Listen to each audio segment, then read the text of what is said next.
Hi friend, good evening everyone. उम्मीद करता हूँ आप जहाँ भी होंगे अच्छे होंगे। चलिए आज हम लोग शुरू करते हैं the fourth chapter of 12th English poetry section of Bihar board, that is ode to autumn. You know, Ode to Autumn has been composed by the famous poet John Keats. Ode to Autumn has been composed by the famous poet John Keats. John Keats के द्वारा लिखी गई खूबसूरत सा कविता है।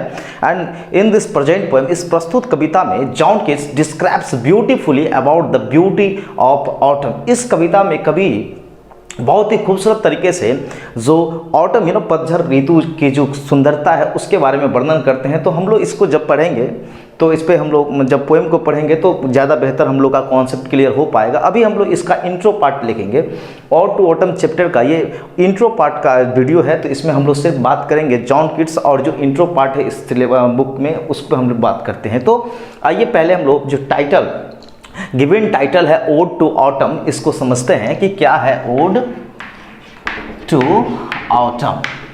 Ode to autumn means what, इसका अर्थ क्या हुआ इसको पहले समझते हैं। तो ode to autumn, ode means होता है गीत, संबोध गीत, ऐसा सॉन्ग जो कि प्रशंसा हेतु गाया गया हो किसी चीज़ के, यानी इंडिविजुअल किसी पार्टिकुलर थिंग्स या किसी पर्सन के प्रशंसा में गाया गया गीत को ही हम लोग कहेंगे ओड। ओड इज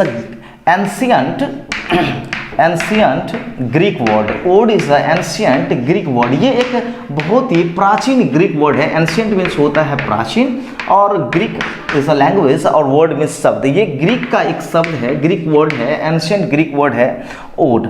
और कहा जाए तो इट इज अ टाइप, ये एक टाइप ऑफ लिरिकल स्टेंजा। तो ये it's a type of lyrical stanza. Ode एक लिरिकल मीन्स होता है कविता, स्टेंजा एक कविता में मतलब काव्यगत एक स्टेंजा होता है ओड। और इसको हम लोग कह सकते हैं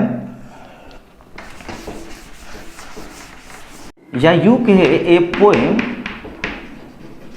इंटेंडेड टू बी संग।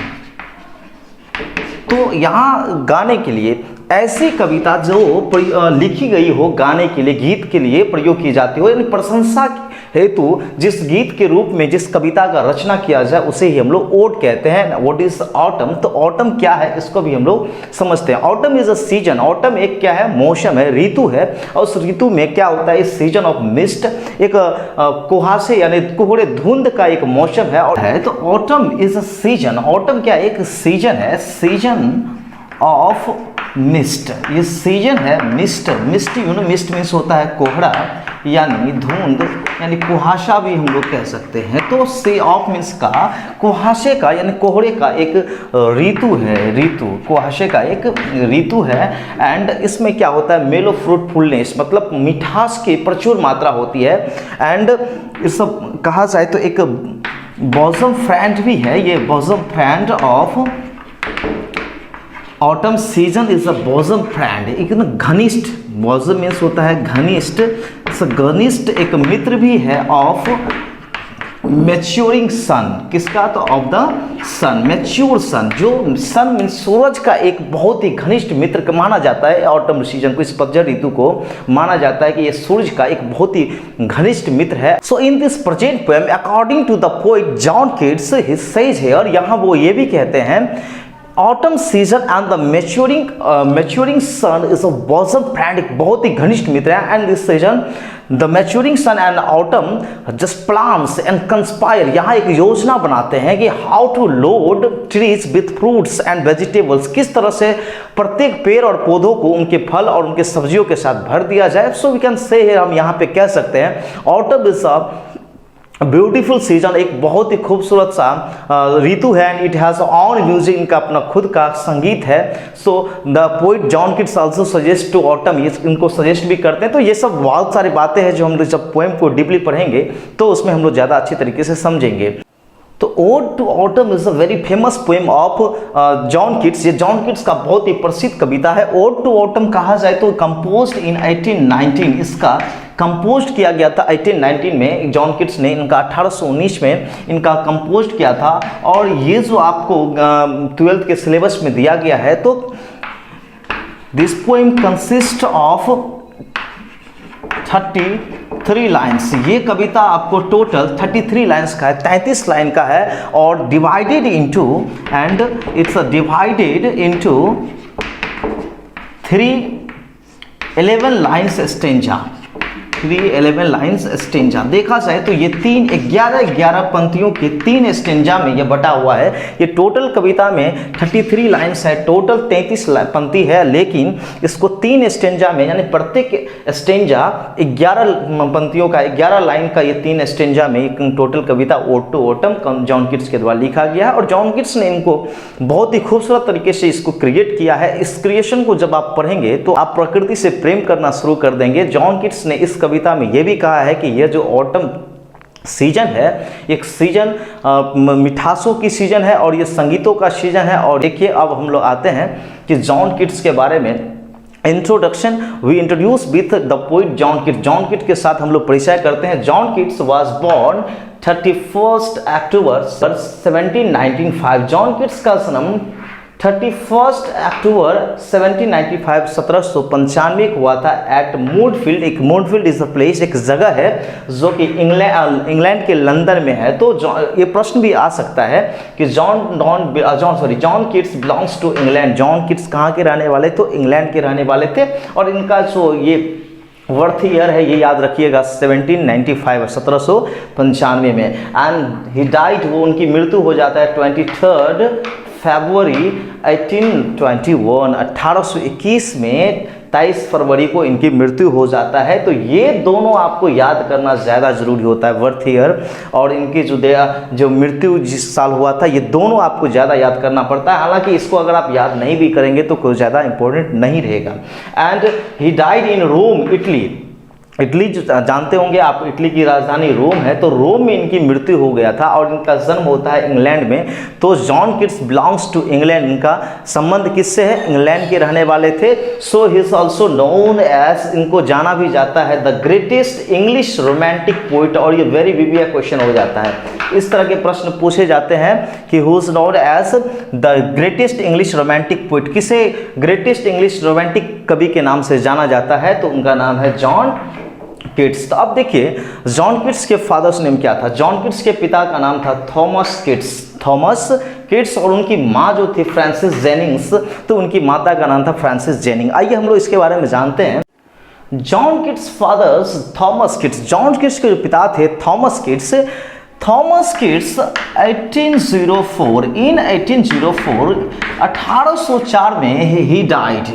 थॉमस कीट्स, ये जो थॉमस कीट्स है इस फादर, जॉन कीट्स के जो पिता थे थॉमस कीट्स, तो डाइड, इनकी मृत्यु हो जाता है कब? इन 1804 1804 में। व्हेन, जब जॉन कीट्स, मैं किट्स की बात कर रहा हूँ या पोइट जो जॉन कीट्स है उनकी बात मैं कर रहा हूँ। तो when John Keats was only 8 years old, जब वो मात्र 8 वर्ष के थे। जॉन कीट्स जब 8 वर्ष के थे, हिज फादर थॉमस कीट डाइड, इनकी मृत्यु हो जाता है from skull fracture.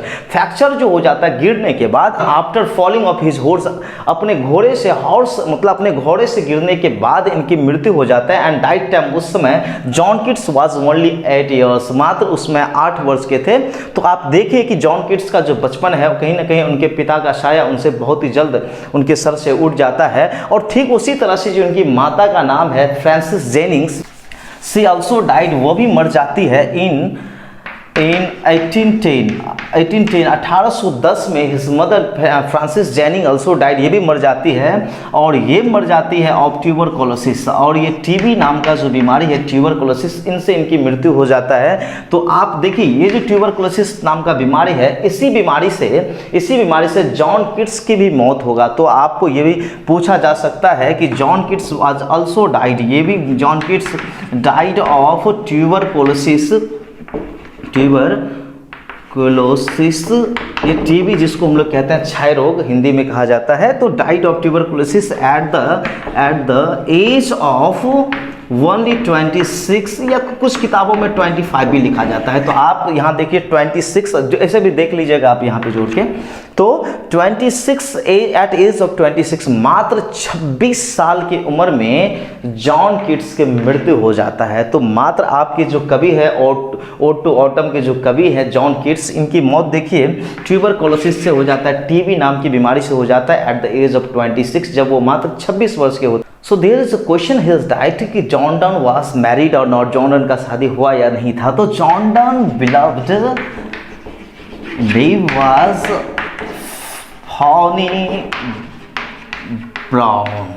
Fanny Brown and secretly engaged, और ये इंगेज करता है इन 1819 में, 1819 में इन दोनों का एक चोरी छुपे एंगेजमेंट हो जाता है, सगाई हो जाता है। और बट लेकिन सुन जल्द ही John Donne came to know, John Donne को पता चल जाता है कि he was suffering from tuberculosis, उनको पता चल जाता है कि वो तो ट्यूबरकुलोसिस से पीड़ित है, मतलब उनको टीबी बीमारी हो चुका है।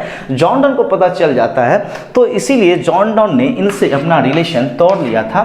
तो John Keats studied at Clarke school at Enfield. Enfield is a place of London also, ये लंदन का ही एक शहर है जिनका नाम इनफील्ड है, और वहीं पर एक स्कूल है क्लार्क स्कूल। तो जॉन डन का जो फॉर्मल एजुकेशन है बचपन में, तो वो आपको क्लार्क स्कूल में ही होता है। और ही वॉज ऑल्सो इंटरेस्टेड, और वो इंटरेस्टेड था, रुचि था, मैंने सिंस चाइल्डहुड, बचपन से ही देखे तो ही वॉज डीपली इंटरेस्टेड, वो काफ़ी ज़्यादा रुचि लेते थे इन बॉक्सिंग एंड क्रिकेट। तो वो बॉक्सिंग में भी और क्रिकेट में बचपन से काफ़ी ज़्यादा रुचि लेते। तो वी कैन से यार John Keats was a player of cricket, ये क्रिकेट के भी खिलाड़ी थे, ऐसे बहुत बड़े खिलाड़ी, मतलब ज़्यादा डीपली इंटरेस्टेड उनका पोएम में होता है, कंपोजिंग एंड स्टोरी राइटिंग में रहता है। अब हिज एम्बिशन, और उसका एम्बिशन क्या था, उसका जो लक्ष्य था वो क्या था, टू बिकम अ पोइट। तो आप देख रहे हैं कि हालांकि वो बॉक्सिंग एंड क्रिकेट में भी इंटरेस्ट था, लेकिन ज़्यादा इनका इंटरेस्ट किस में था, टू बिकम अ पोइट, वो कवि बनना बचपन से चाहते थे। और वो ऐसा उनको कम उम्र में ही एट द एज ऑफ 26, यहाँ पे मैंने बता दिया कि ही डाइड, और उनके अंत में उनकी मृत्यु हो जाता है इन रोम, इटली में। इटली की जो रोम है उस रोम में इनका मृत्यु हो जाता है।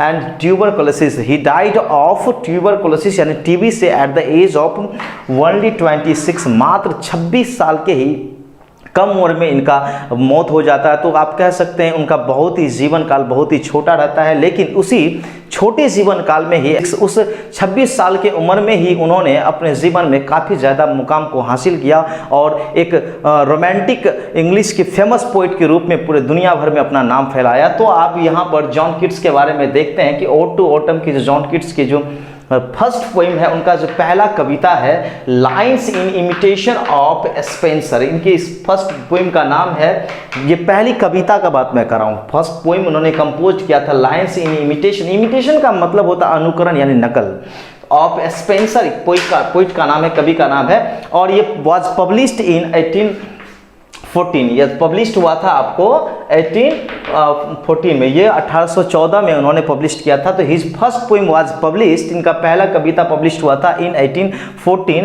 And the title was lines in imitation of Spencer. And यहाँ देख लीजिए his first volume of poetry collection, ये जो पोइट्री कलेक्शन का बात मैं कर रहा हूँ उनका फर्स्ट वॉल्यूम इनका कब आया, ये देखिए फर्स्ट पोइम की बात करें, मतलब किसी एक कविता की बात हो रहा है। और ये कलेक्शन ऑफ पोइट्री जो है, जो वॉल्यूम ऑफ पोइट्री कलेक्शन है, इसका इन टाइटल ही था पोइम्स, मतलब इस वॉल्यूम का जो पोइट्री कलेक्शन किया था उन्होंने, कविता बुक का नाम ही रख दिया था उन्होंने पोइम्स। और ये इट वाज पब्लिश्ड इन 1817, और ये 1817 में इनका पब्लिश्ड हुआ था। तो ये इनका first volume of poetry collection था, मतलब ये इन टाइटल ऑफ पोइम्स, पोइम्स के नाम से ही इनका मतलब एक शीर्षक के पोइम्स शीर्षक के से ही एक बुक आया था जिनका नाम था पोइम्स, और ये 1817 में इनका पब्लिश्ड हुआ। ये इनकी पहले कविता का नाम है lines in imitation of Spencer. अब देखिए हिज पोइम, एक उनका कविता था जो बहुत ही फेमस रहा, उनका एक पोइम है जिसका नाम था एंडीमियन। एंडीमियन एक पोइम है वाज वेल एप्रिशिएटेड, जो काफ़ी ज़्यादा प्रशंसा भी किया गया था। द फेमस पोइट, जो एक बहुत ही महान कवि जिसका नाम था विलियम वर्ड्सवर्थ। तो उस समय के जो बहुत महान कवि थे विलियम वर्ड्सवर्थ ने उनकी एक कविता एंडीमियन को जब उन्होंने पढ़ा था तो काफ़ी ज़्यादा प्रशंसा किया था जॉन कीट्स का। उस समय के महान कवि के द्वारा जॉन कीट्स का प्रशंसा भी किया गया है। और इस कविता को पढ़ने के बाद, हालांकि जॉन कीट्स देखा जाए तो बहुत ही ज़्यादा प्रभावित थे, किनसे, तो जॉन मिल्टन से और जो विलियम वर्ड्सवर्थ से और कई सारे कवि थे जिनसे वो काफ़ी ज़्यादा प्रभावित थे। अब यहाँ देख लीजिए आप, ओड टू ऑटम एक जो ओड है, तो जॉन कीट्स ने अपने लाइफ में टोटल 6 ओड्स कंपोज किया, टोटल 6 ओड उन्होंने लिखा है। जिसको first one is odd on indolence. उनका जो पहला ओड था ऑन इंडोलेंस, इंडोलेंस मीन्स होता है आलसी, तो एक ओड इनका ये था। और एक odd on A Grecian earn, ये ग्रीशियन माने ग्रीस की, और अर्निंग मीन्स होता है कलश। तो ग्रीस जो एक उस समय का बहुत फेमस शहर भी कह सकते थे, ग्रीस कलश पे लिखा है। और एक the third one is psyche, जो साइकी मीन्स क्या होता है, जिस मानव मस्तिष्क से बात हो रहा है, मानसिकता। And to nightingale, nightingale is a word, एक पंछी है जिसका नाम, जिसको हिंदी में बुलबुल कहते हैं, तो एक वर्ड इन पे भी लिखा था। एंड ओड ऑन मेलानकोली, इसका मतलब होता है उदासी, तो एक पोएम उन्होंने ओड इस पे भी लिखा था। ऑन द लास्ट वन, और ये कहा जाए तो उनका ये लास्ट वन है क्योंकि इनके जीवन का सबसे अंतिम ओड होता है ऑटम, ओड टू ऑटम, और यही हम लोग ओड टू ऑटम, इनका द लास्ट वन ओड जो है, जिसके बाद after this ode he died, वो मर जाता है of tuberculosis at the age of 26 साल की उम्र में इनकी मृत्यु हो जाता है। तो this is the last one, और ये सबसे अंतिम होता है ओड, ओड टू ऑटम, और इसी को 12th के सिलेबस में इसको पढ़ना है हम लोगों को। तो आइए अब देखते हैं कुछ इनके जो कुछ पोएम थे। एक पोएम मैंने बताया था लीमिया एंड हाइपरियन, एक पोएम का नाम है लीमिया एंड हाइपरियन, ये भी काफ़ी ज़्यादा इनका फेमस होता है। और जो मैंने इंडिमियन के बारे में बताया था, जो कि well appreciated by the famous Williams Wordsworth, the famous poet William Wordsworth, जो प्रसिद्ध कवि थे विलियम्स वर्ड्सवर्थ, ये इंडिमियन का उन्होंने बहुत ज़्यादा प्रशंसा किया था। और ये कंपोज हुआ था इन 1818 में जॉन कीट्स ने इनका रचना किया था। और थीम ऑफ द पोएम, इस कविता का क्या थीम है, द ओड टू ऑटम का थीम क्या है, तो देखिए यहाँ पे थीम में मैं बता रहा हूँ, the beauty of autumn. Beauty means होता है सुंदरता, ऑफ मीन्स का ऑटम। तो यहाँ पर किस चीज की सुंदरता का बात, और इन this present poem the poet John Keats describes beautifully the beautiness of autumn, ये तो पतझड़ ऋतु की सुंदरता का वर्णन करेंगे, तो इसका थीम यही हो रहा है। And the principle of beauty in nature, प्रकृति में सुंदरता का क्या सिद्धांत है, इसका भी बात करेंगे। और इन this present poem lastly he says, वो ये भी कहते हैं, a thing of A beauty is a joy for ever, जो सुंदरता जो ऐसी वस्तु है जो कि एक देखा जाए तो सदा के लिए क्या होता है, एक आनंद का चीज होता है। एंड ब्यूटी इज ट्रूथ, उन्होंने कहा कि ब्यूटी सुंदरता ही सत्य है, एंड ट्रूथ इज ब्यूटी, और सत्य ही क्या है, सुंदरता है। तो सुंदर, beauty is truth and truth is beauty, सुंदरता ही सत्य है और सत्य ही सुंदरता है। In this present poem, the poet John Keats beautifully describes about the season of autumn. इस कविता में ऑटम सीजन का बहुत ही खूबसूरत तरीके से वर्णन किया। जब इस पोएम को हम लोग पढ़ेंगे तो और भी ज़्यादा अच्छे तरीके से समझ में आएगा। हालांकि ये मेरा सिर्फ इंट्रो पार्ट है, इसीलिए मैंने सिर्फ इसमें जॉन कीट्स और जो चैप्टर का जो इंट्रो पार्ट है उसको मैंने ऐसे इससे रिलेटेड जितने भी क्वेश्चन पिछले साल में पूछे गए हैं और आगे आने वाले एग्जाम में पूछे जाएंगे, इनसे उम्मीद है कि इन्हीं से सारे प्रश्न आएंगे आपको इंट्रो पार्ट का। और कुछ ऐसे भी प्रश्न होते हैं जो कि आपको पोएम से लिए पूछे जाते हैं, तो वो मैं जब पोएम पढ़ाऊंगा तो फिर उससे आपको कुछ समझ में आएगा। तो नेक्स्ट टाइम हम लोग अगले वीडियो में मिलते हैं, तब तक आप अपना ख्याल रखें। Okay, have a nice night. जय हिंद, जय भारत।